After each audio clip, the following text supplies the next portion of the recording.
Good morning, afternoon, and evening. Welcome back to the Liberal Artist Podcast. I'm, as always, your host, Bodio. With me, we have the spooky versions of Kaylie Horowitz, Bill, and Andy Gibson. Blech. Yeah. bleh. I don't know why vampires say bleh, but I really like it. It's just such a strange little trope across time that it's just a vampire, of course. Bleh. Bleh. I wonder if that's a process of them turning back into humans after being a bat. You eat a couple mosquitoes, just as instinct, and then you turn back to a person and you see what you do. Oh, bleh, ah. Oh, hi, I'm here to suck your blood too. Bug legs. Oh God. Ha ha ha ha! I've been a bat and I've been having fun. Oh no, I'm becoming a human. Bleh! The mortifying ordeal of being known. Be a bat. No responsibilities. Fly around. Eat bug. Be cute. You know, this was fun until y'all made it super high concept. That's our specialty. Do you know how often I wish I could just exist carefree as a fruit bat? Too often. No. To be a fruit bat flying upon the air, not having to pay taxes. I want to be a flying fox. They are so fucking cute. Have you ever seen a flying fox? How did I lose this within 2 minutes and 45 seconds? Record time, baby. That's pretty impressive. So yeah, it's the All Hallows Eve season. Of course, it's the spooky episode. Of course, you're not going to have control over this. This is when chaos ensues. This is when we turn back to the wild children of All Hallows Eve, and you fill us with sugar, and you say, okay, run around the neighborhood and bother everybody except me. What did y'all used to do for Halloween as kids? Trick or treat. We did a I lived in the middle of nowhere though, so we were #Disney people. So we did, and this was something that we used to do with my mom's work too, was the Disney Halloween party. So we would go for one night for Mickey's Not So Scary Halloween. That's the thing. And they do trick-or-treating in the park. So we'd get be in costume, go to the freaking Disney park, Magic Kingdom, go trick-or-treating and do rides late at night sort of thing, which is super fun. But that was never on Halloween because you don't want to be there on Halloween because that's when everybody's there and then you can't do anything. But we would go get in the car and drive the 15 minutes or so to the nearest substantial neighborhood. And it was a really nice spot, and because we lived kind of in the middle of nowhere, the folks in charge of that community knew that people in similar spots were driving in just to go trick-or-treating, so they would turn one of the old fields kind of outside the complex into one night kind of parking, and everybody would all just sort of pour in as the sun was going down and evening came up, and you got all these kids running around in costume, and this was a neighborhood that loved to go all out too, different houses having their haunted house, you have to go through the maze to get to the door, and it's spooky and scary and all kinds of stuff set up. I love the idea of we took your lovely tradition of Halloween, and then we made you work for our fun-sized 20-cent Skittles. Yeah, it's the fucking Maze of Minos, my dude. Don't get caught by the Minotaur. He will wreck your shit. I remember vividly going up to someone's porch. They had stuff in the yard, and so it's themed all the way up into the porch, and it was a scarecrow sitting in this chair with a bowl of candy. And I think I was 7 or 8. Mm-hmm. And I was already really I don't know, man, I'm getting weird vibes from this one. And I reached into the bowl, and it's a guy in a costume, of course. And he jumps up, and I feel ah! And I went flying back off this porch. And I grabbed the thing of, he was oh, come back here, to handed out the bowl, and I took a fistful of candy, and then I ran crying away. In exchange for childhood trauma that you'll have to unpack through years of therapy, here's a little Milky Way. It was that like, no, it scared me. I don't know if it was traumatic, but it did scare me. But fine, screw you. I'm taking this candy and I'm leaving. Like, they're the kids that get so scared and then they just run. Yeah, and it's like, no, you forgot your candy. I didn't forget that part. That's what I came here for. Years later, you just feel uncomfortable watching The Wizard of Oz and you're not sure quite why. It's because Michael Jackson's in that. Anyway, Gibby, how did you celebrate Halloween?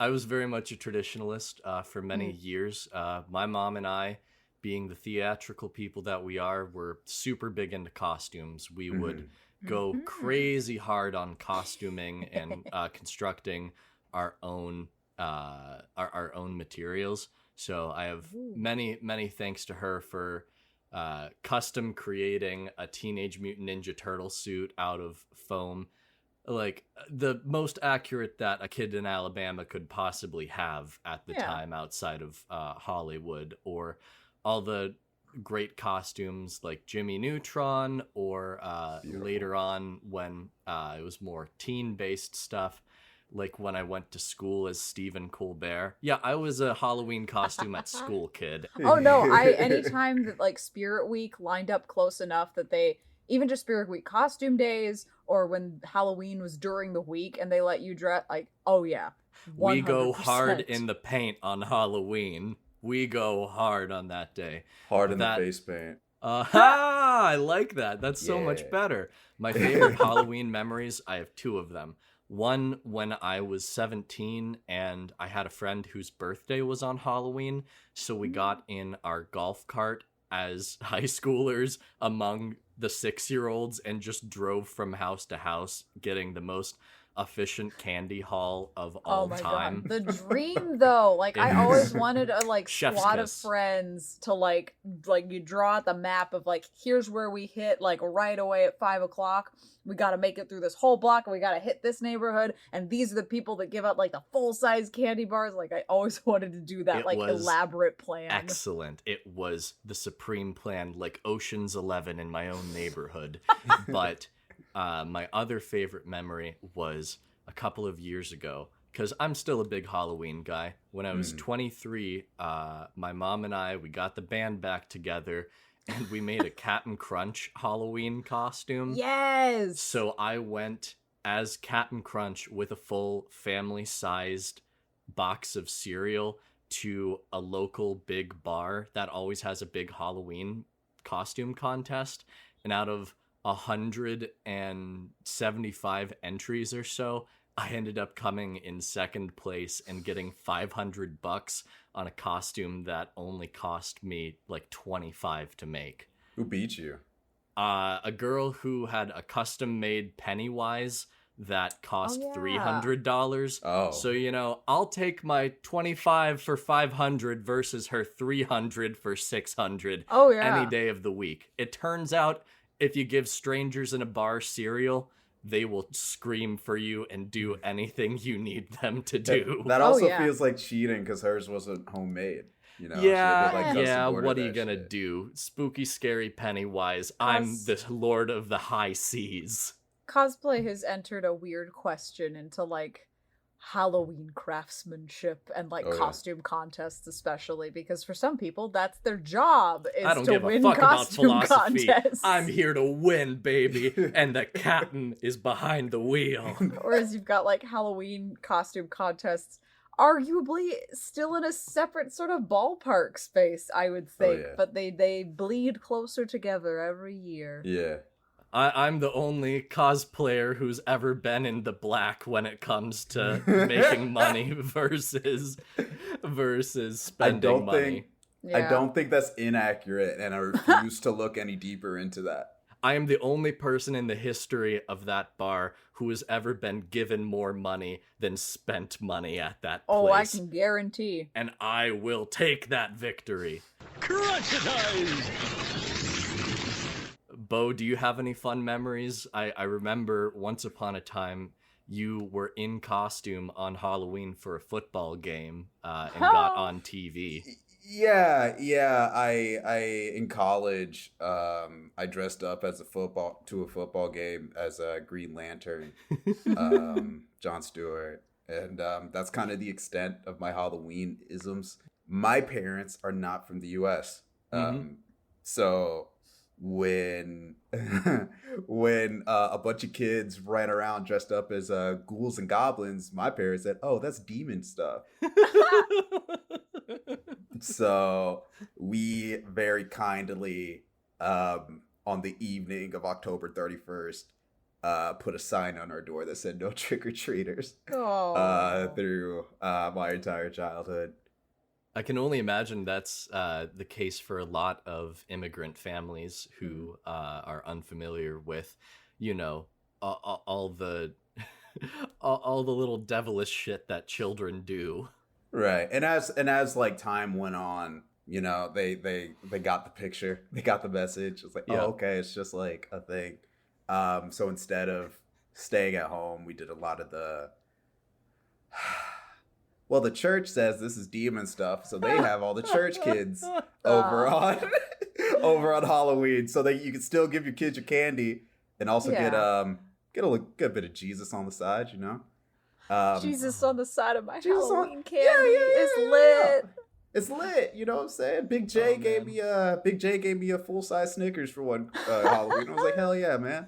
I'm for it. I'm with that. Oh my god. That's one of my favorite Halloween memories. I hosted a Halloween party in college, and someone here in this room showed up in a wonderful costume of Jesus Christ. And it wasn't disrespectful to me. Like, it was not like I'm here to make fun of this or anything. Like, it was... Kaylie, like, don't try to defend me. I walked into Walmart dressed as Jesus with a foot-long plus head of hair at the time, in full robe and gown, Bible costume. I walked into Walmart. I bought a loaf of bread and a bottle of wine, specifically so I could serve communion at a midnight mass at your Halloween party. Maybe that part might be a little bit. I forgot about that.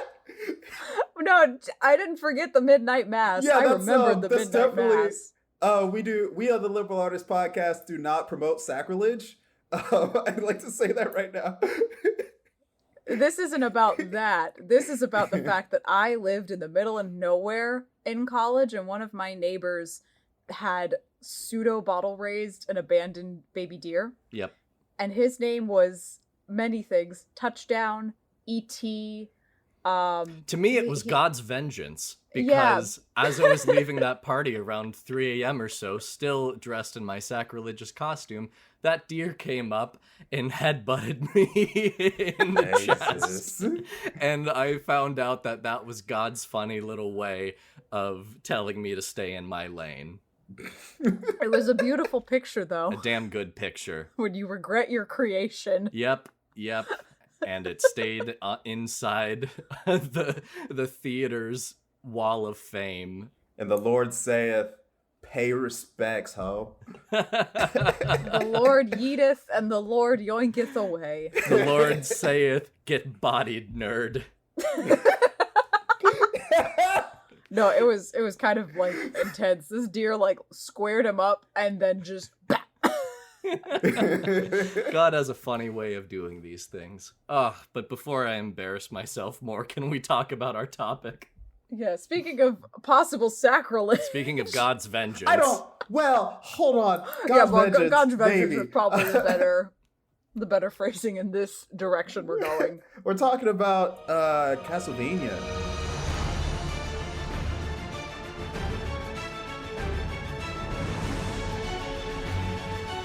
Blood, vampires. We got together. We talked about what we wanted to do for the Halloween episode. And I had recently, as often is the case, bullied Gibby into watching something that I like a lot. You didn't have to bully me hard.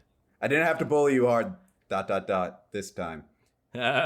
This time. And then after getting Gibby on the Castlevania train, we then tag team to bully Kaylie into watching Castlevania as well. It was a pretty swift takedown. We hit her with the full, like, Doomsday Machine tag team move, where the both of us just started chanting, Castlevania, Castlevania, in her face until that was she a little watched. intimidating, honestly.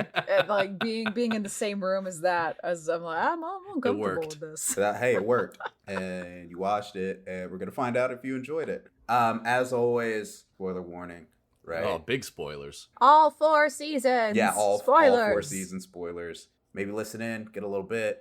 If you're like that worried about it, dude, go watch Castlevania. Yeah. Go watch the show. Go watch the show, or we'll bully you too. Well, anyway. You be my. Oh, so it's okay when I get bullied, but when our audience gets bullied, it's not. I see how it is. Yes, yeah. That's you cracked the code, Da Vinci.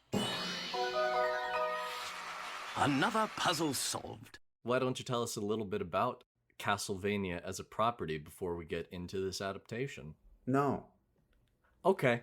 That's the episode. We have ended. All right.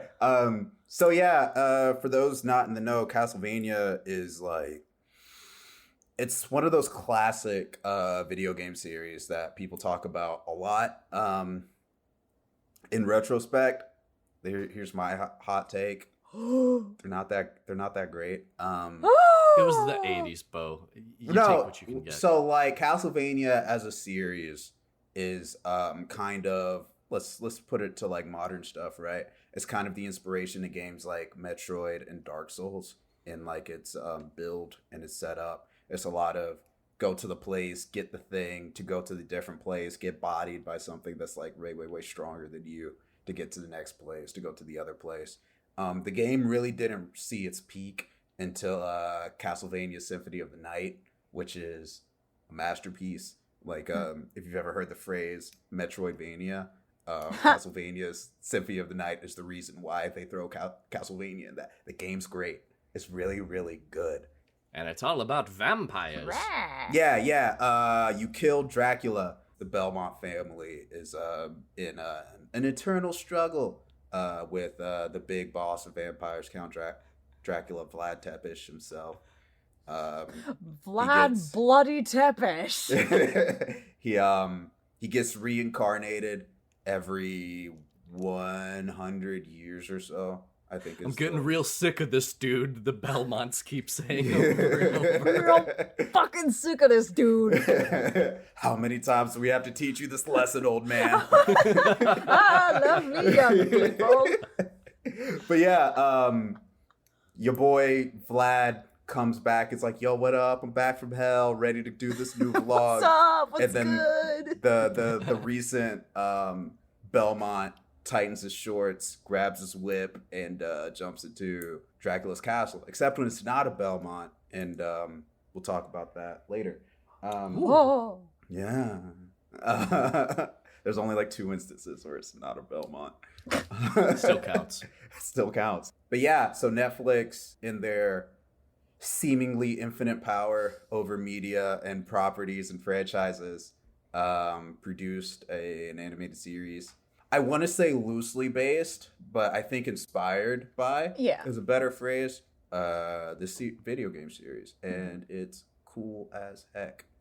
Indeed, and I have some production notes on how the show got made. Wow. Tell us. Yes, indeed. It's time for a story. It's time for a story.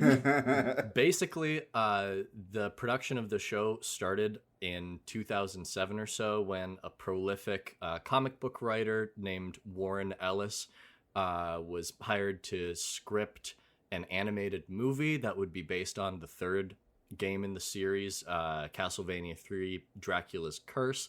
But as many great projects tend to do, got stuck in development hell. It was going to be made by Studio Frederator, which makes things like Adventure Time, as well as Fairly Odd Parents and some other Nicktoon cartoons. So just the idea that the same studio would be doing this and all the kid stuff, kind of wild. The bee and puppy cat folks making it rain down hell. Exactly. So it gets stuck in development hell, and like 5 years later, somebody says, maybe we should make a live action version of this. And the future director of the series says, hell no, we shouldn't. That's a terrible idea. So it stayed in development hell until a guy from a studio called Powerhouse Animation Studios helped negotiate for the rights.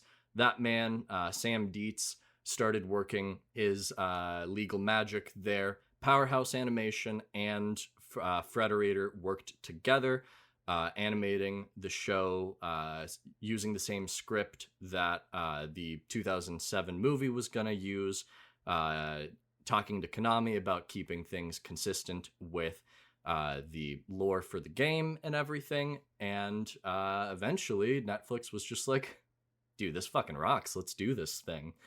Inspirations for the show include Cowboy Bebop and Berserk, with a lot of the production staff having worked on the Berserk films and the series Vampire Hunter D.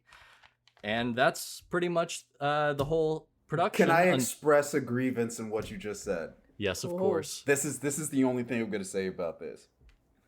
I am so tired of Americans who watch anime being like, oh, a Cowboy Bebop is my favorite. It's like, look, if you tell me your favorite anime is Cowboy Bebop, you don't watch anime. I don't believe you. You just know what you want to say. But it's no, good. Fuck that shit. Yes, we it's all not know my Cowboy favorite, Bebop. but it's good. We all know it's good. We all know it's good. We all know it's fucking good, right? That's like if you walk up to somebody, it's like, yo, I want to get you a sweet treat. What do you want? You're like, Skittles. It's like, what the fuck? I'm offering you like literally anything. You're like, yup, just a bag of Skittles. Like, fuck you. Because they peaked.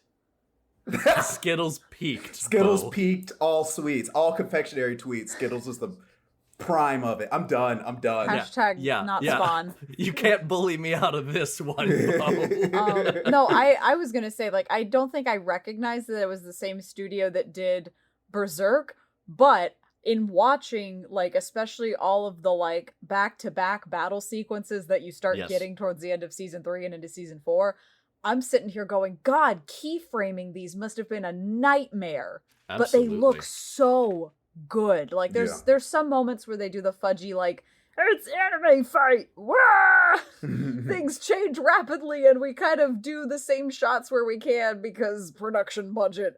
But in the moments where it is very clear, quick lines of action between, like, how they frame the camera shot and, like, the cinematography of coordinating these battles, when you're really trying to get a glimpse of those images, I'm like, this feels so familiar in how clean and precise and, like, just well executed it is. And I'm like, oh yeah, of course, Berserk! I forgot about that because the plot didn't go anywhere, but the fights looked good. Oh, you're gonna make Bo mad, dude. Fuming.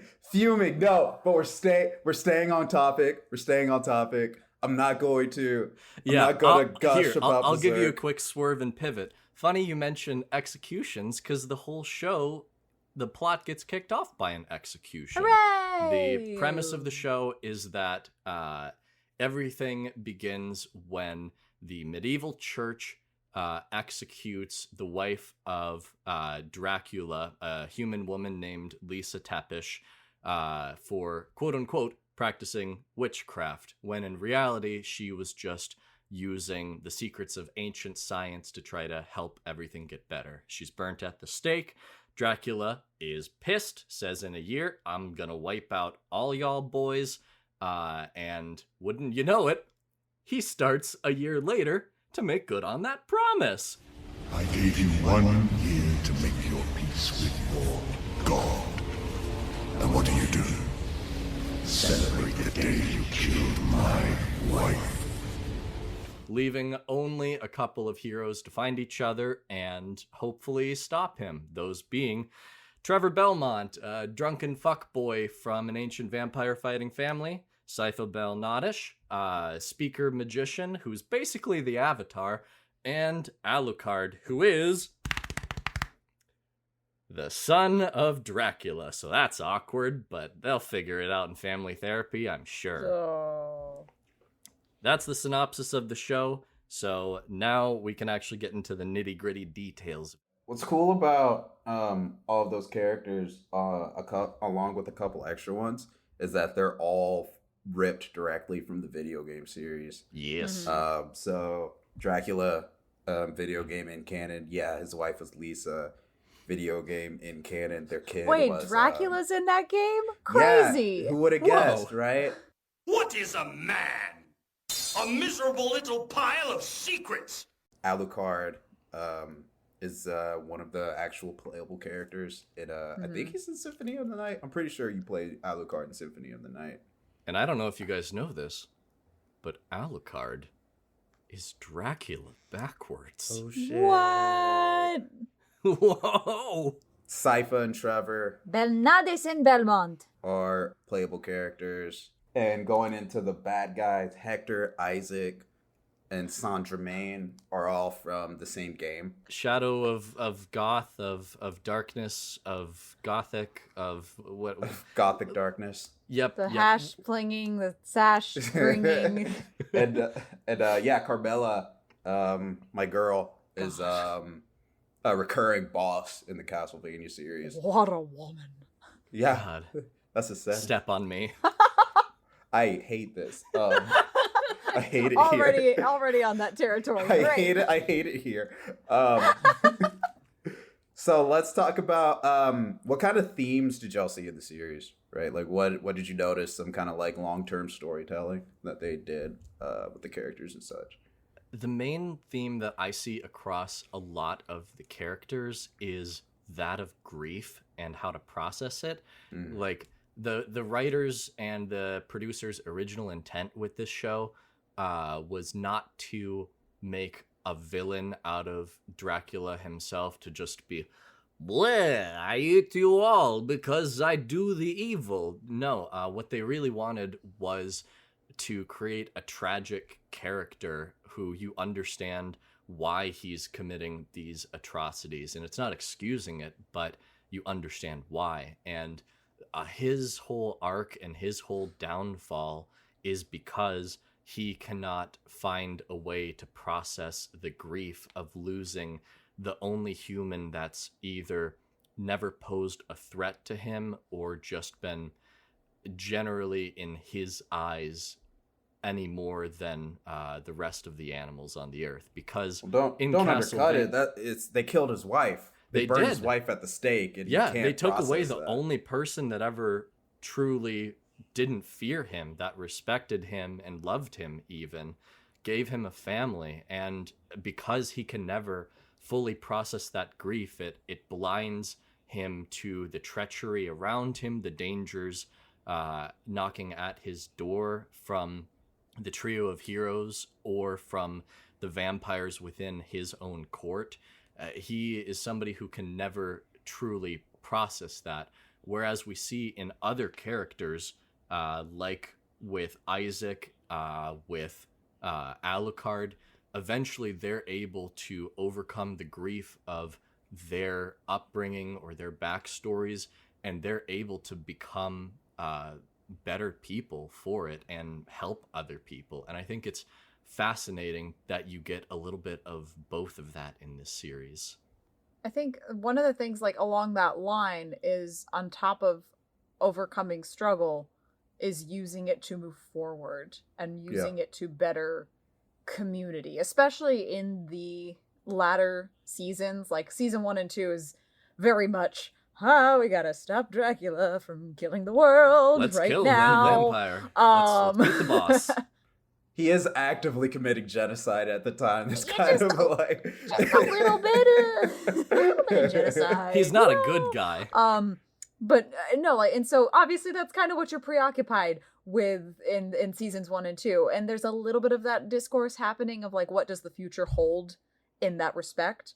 But then once he is gone, once that seat is left empty at the end of season 2, season 3 and 4 really start to ask those questions about what are humans going to do going forward? The world is only going to change more and more and to expand more. And for the vampires, it's that question of, do we hold to the past or do we change with these new times? And if we change, what kind of change is that? Is it the ultimate power grab like Carmilla wants? Or is it more or less just we allow room for for us and humanity.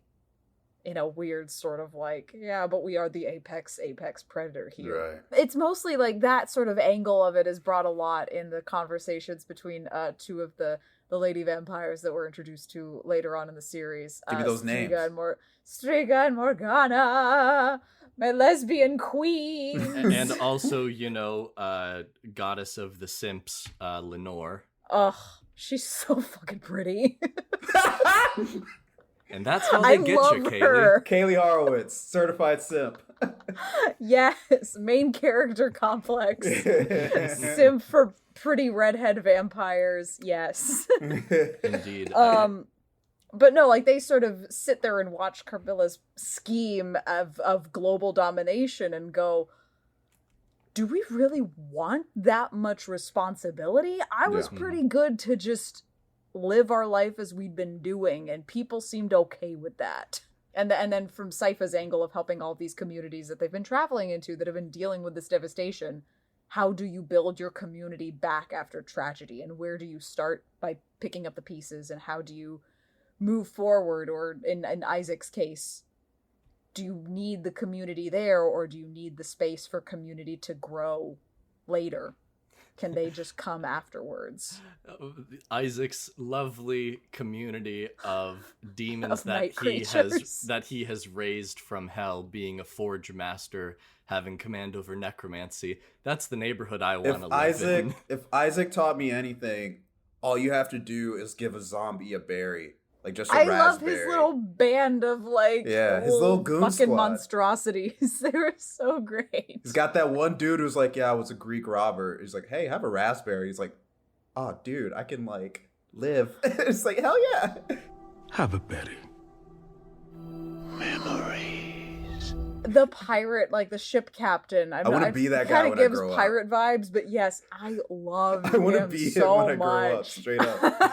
I think personally that is maybe the most important moment in the series that's not directly related to, main characters and doing hero shit and all that. Why do you say that? You take a character in Isaac who was Dracula's most loyal servant, and you separate him for a while, and in his grief and in his anger of losing his leader, he just wants to take revenge on all of humanity, especially because they had mistreated him so much. He had been enslaved, he had been beaten down by other humans, so why would he even care for any of them? But when he's making his army and he's making his way to do battle with the other forces of the vampire world to fill that power vacuum and maybe bring Dracula back,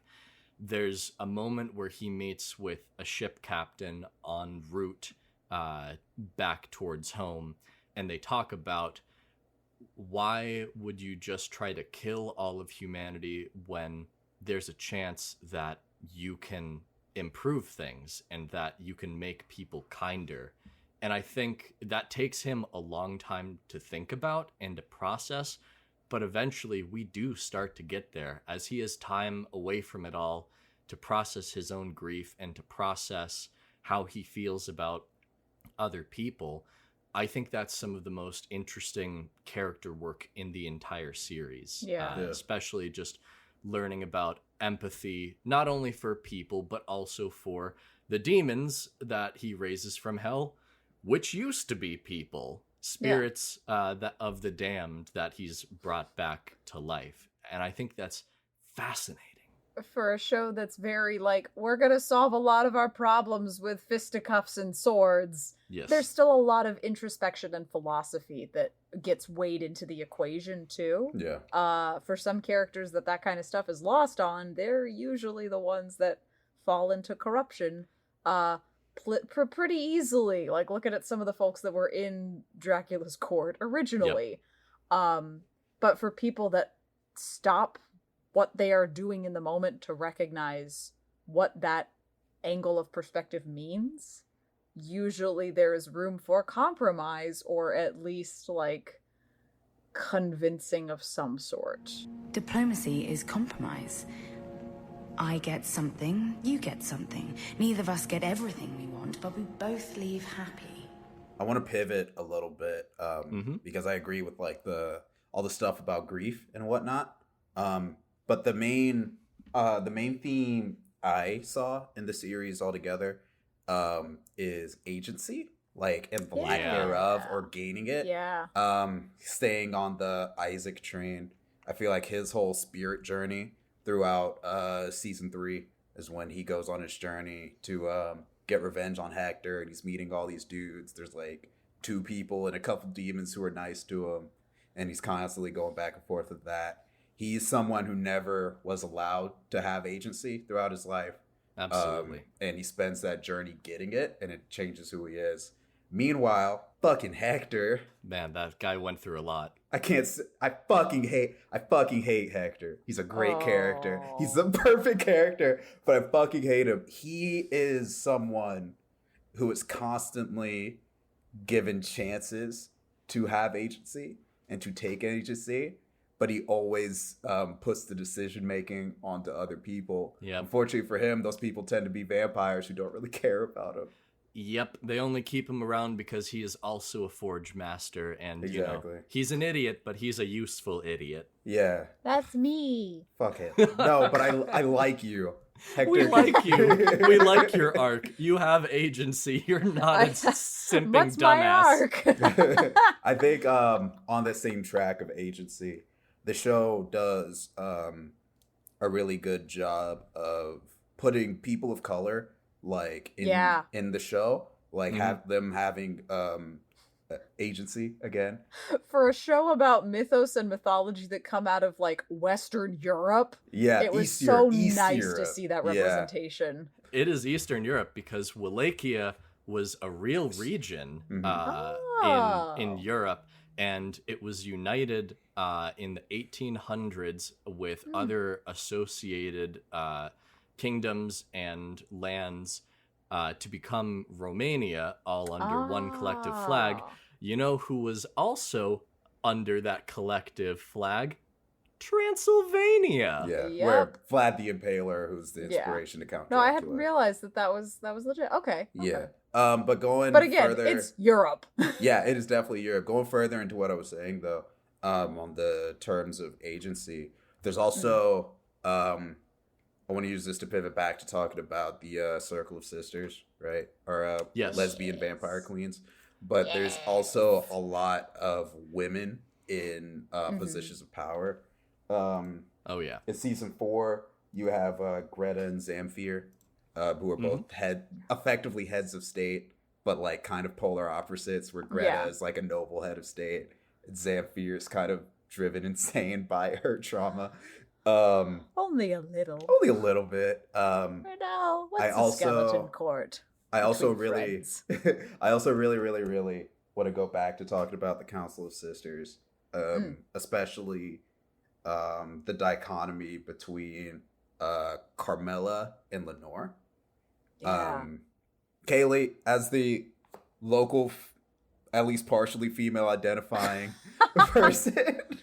Yes. That's me. How did you feel about the Council of Sisters as a whole, but especially those two characters, because they're kind of like the main ones?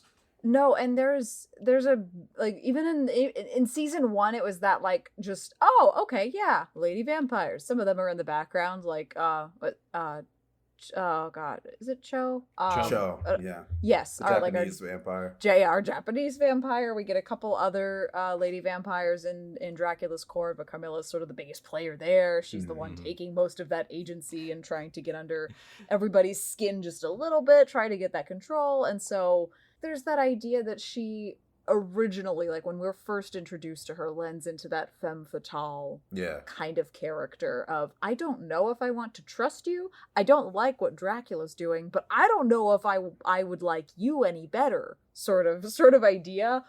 But then recognizing quickly afterwards, like, it doesn't matter that you are a woman trying to squeeze your way into places of power. Like, that is not the point that is making. It is the point of her fuller arc that she declares sort of later. It's that I am a woman taking what old lazy men don't deserve anymore. Like that's when you realize why that was such a prominent thing of her like weaseling between members of the court and trying to drive like Hector and Isaac away and stuff like that.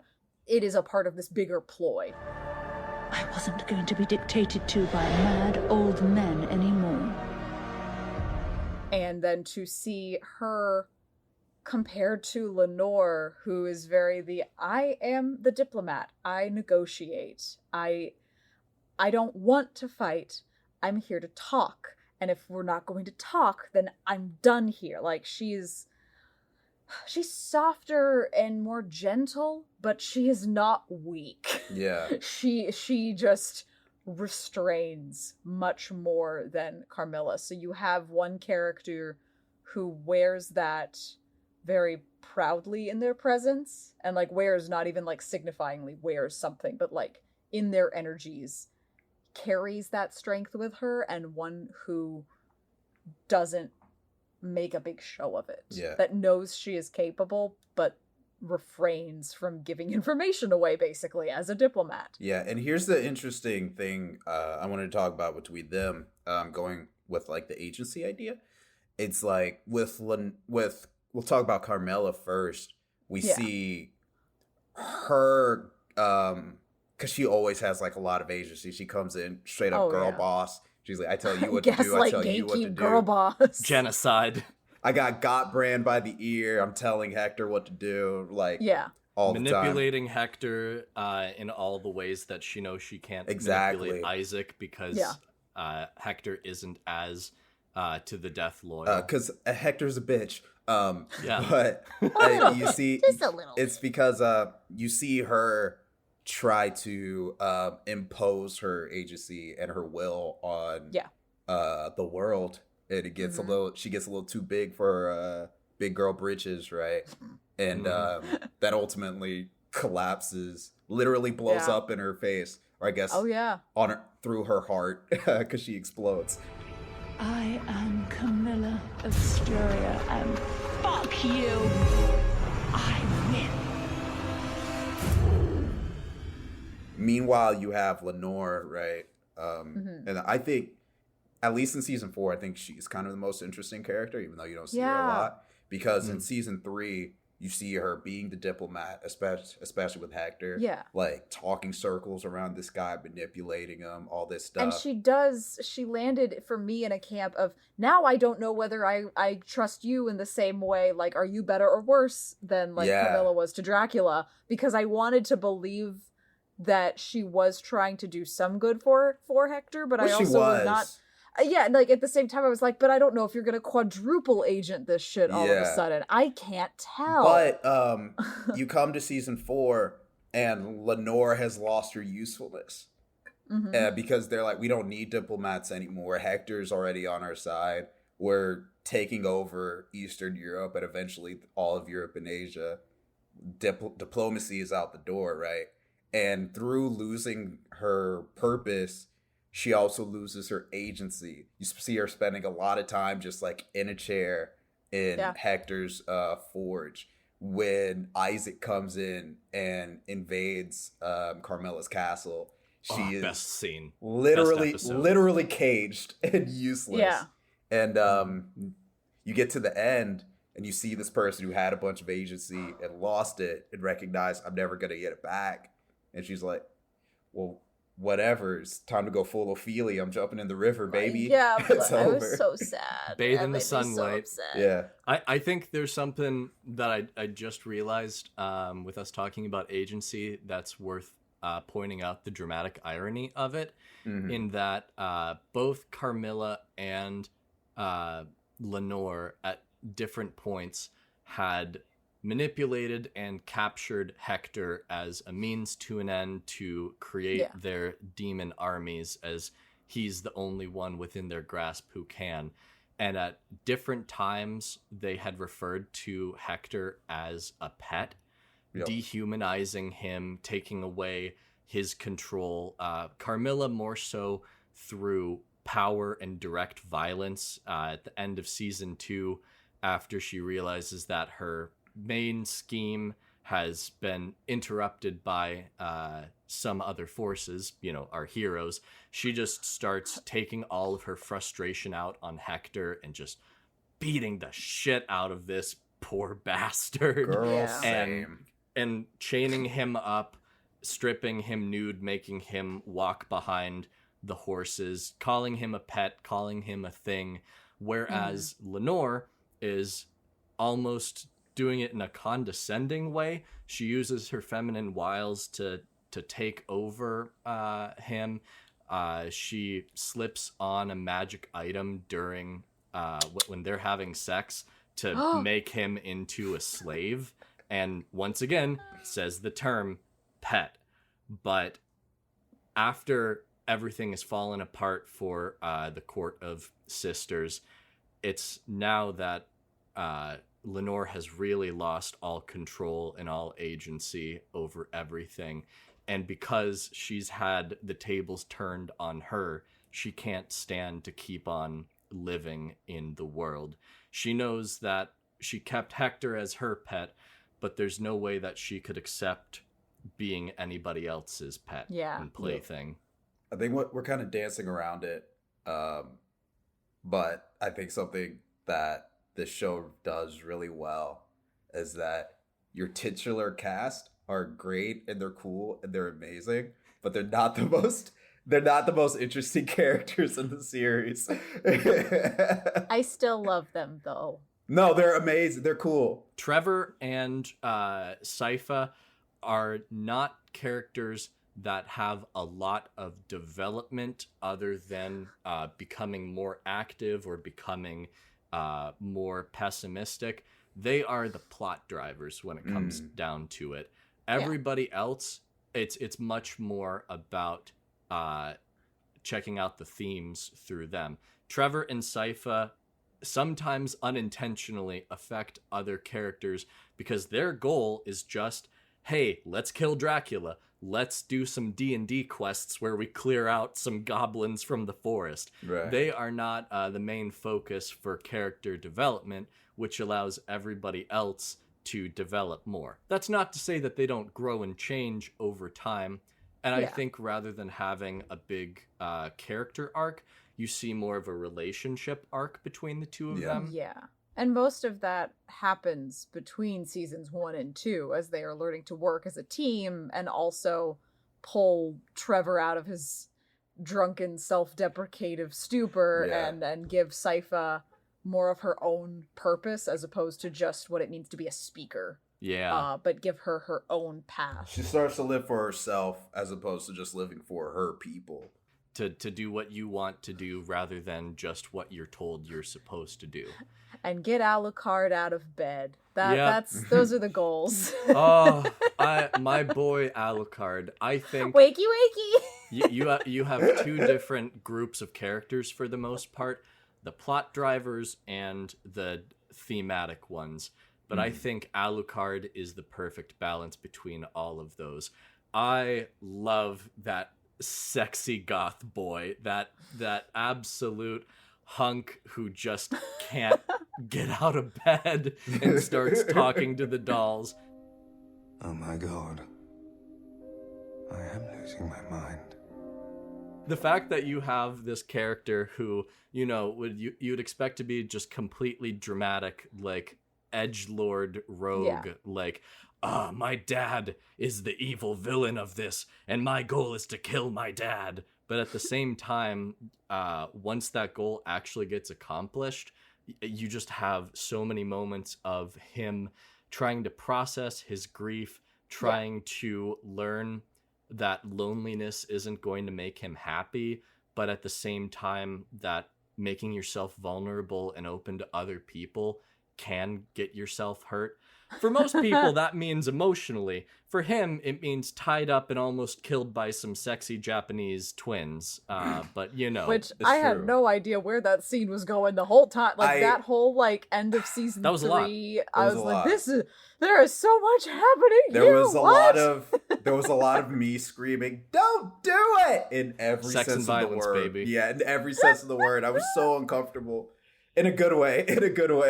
This is the only moment I want as an editor to just plug how good the editing is in the show sometimes. Yeah. In that one sequence, you are cutting between Isaac's fight with Legion, Trevor and Sypha fighting in against the Visitor Demon, and then a sex scene between Lenore and Hector, and a sex scene with Alucard and the twins that becomes a fight scene.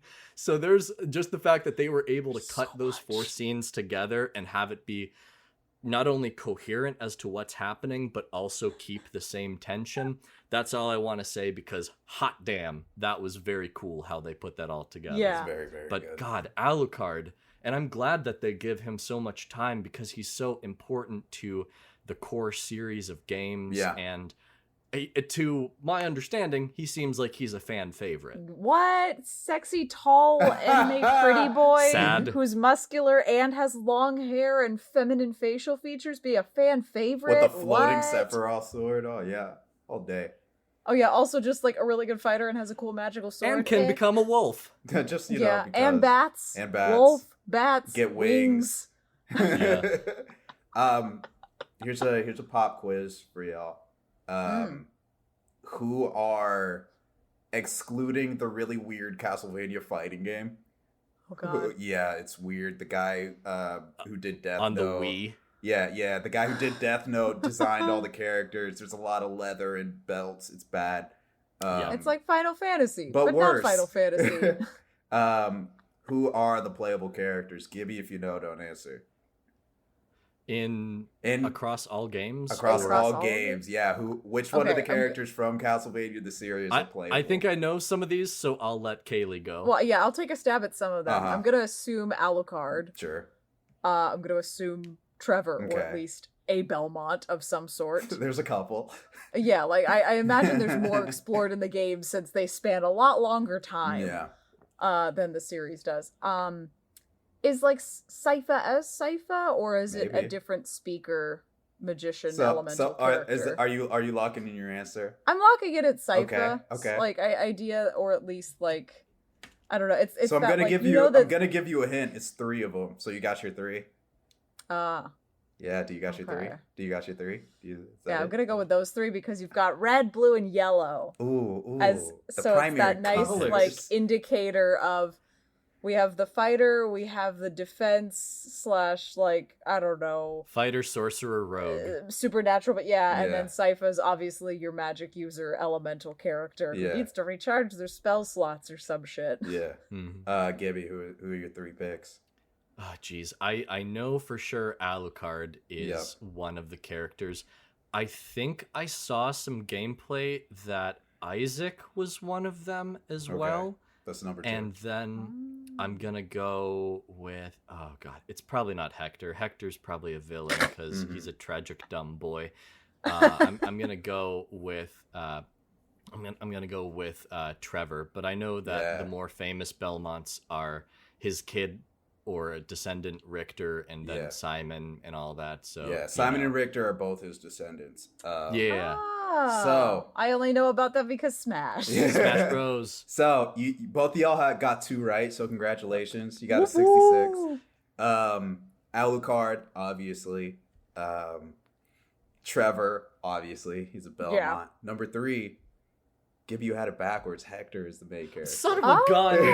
Hector is the Why main would I want to character. play as Hector when I could play as Because he fucking Isaac? sucks. No, Hector, again, on the agency idea, this was something I didn't mention earlier, but that it's that, like, how the show handles agency when some of these characters are from a video game where they don't technically have agency. It is you! It's you doing the okay, agency Deltarune. acting. That is high concept, and I don't want to get into it. Get out of here, But no, Deltarune but, like, Chapter 2. I guess there's a way in, like, how Hector is sort of that doesn't have agency because he doesn't have anyone playing him. Oh my gosh, imagine Hector's being played by a 13-year-old boy and he keeps making all the choices to get to the sexy vampire ending, but he never wouldn't learns. you as a 13-year-old boy? Yeah, I played Mass Effect. Have you seen Lenore and Carmilla? I would keep playing to try to see if I could also get the Striga ending, because hot damn. Hold on. Big vampire lady.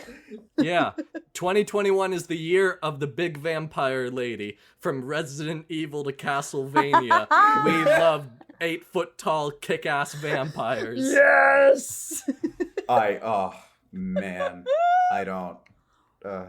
Ultimate crossover, Castlevania feeding Lady Dimitrescu.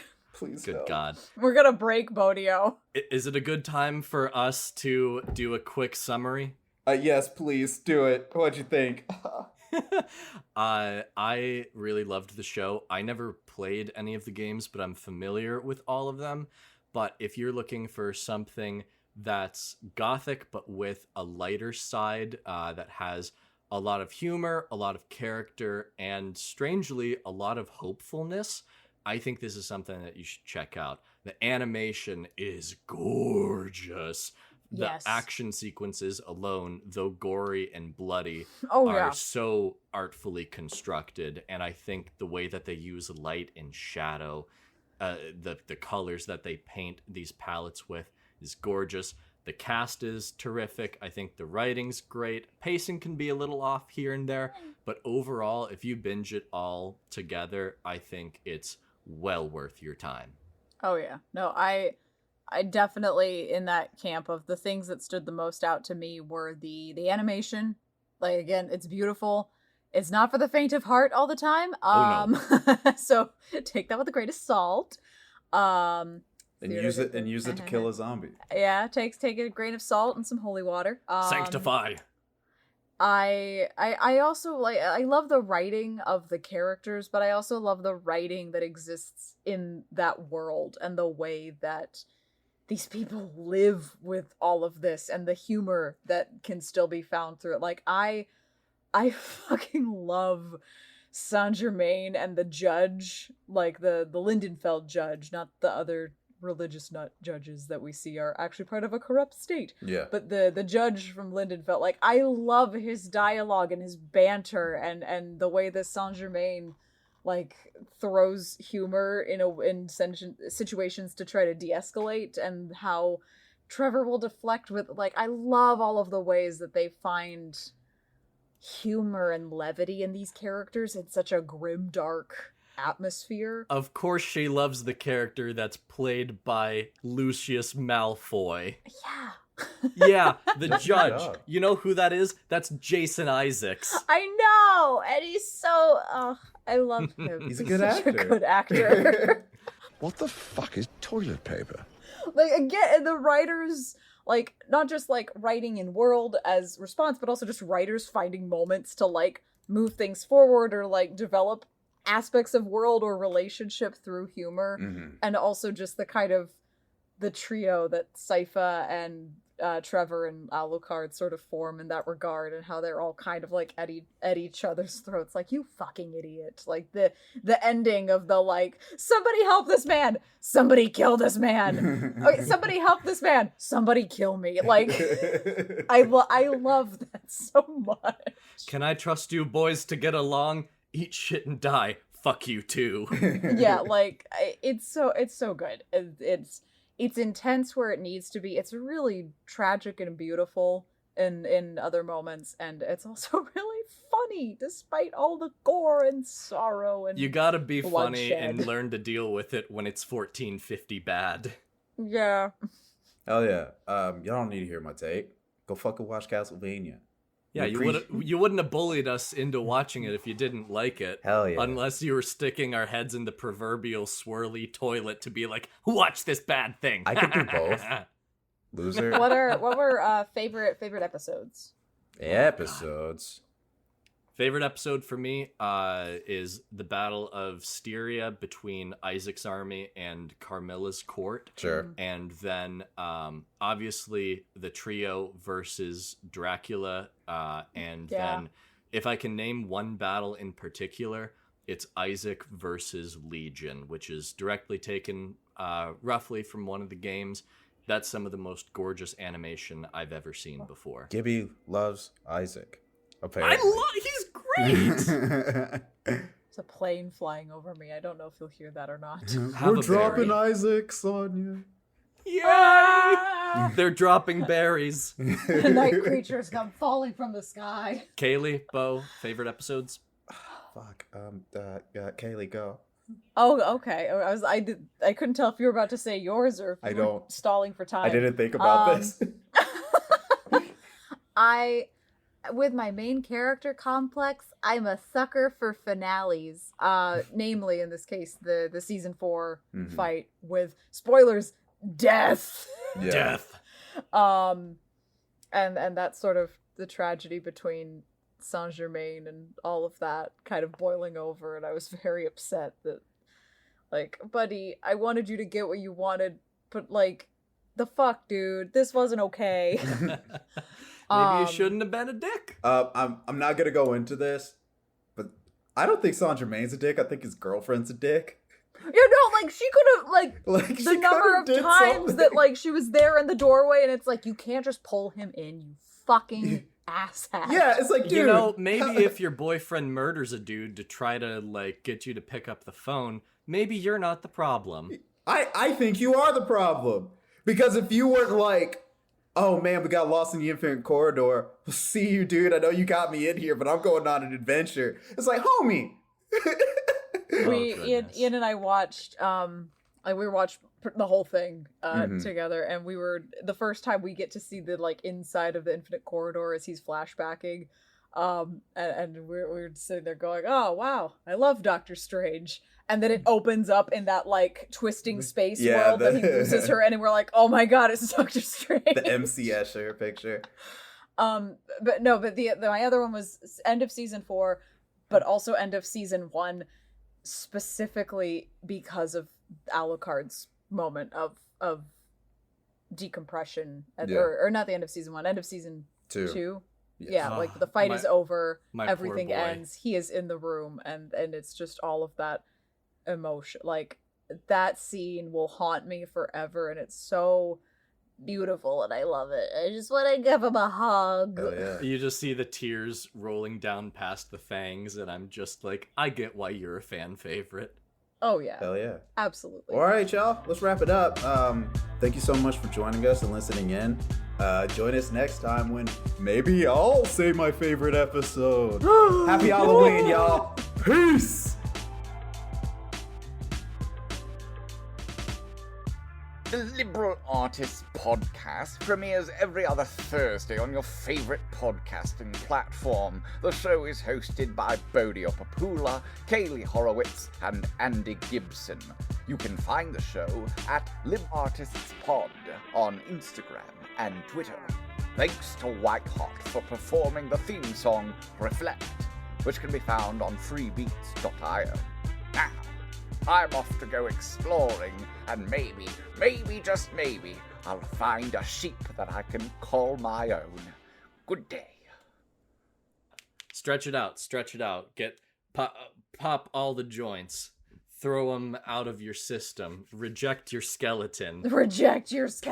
Disrespect your insides. Disrespect your surroundings.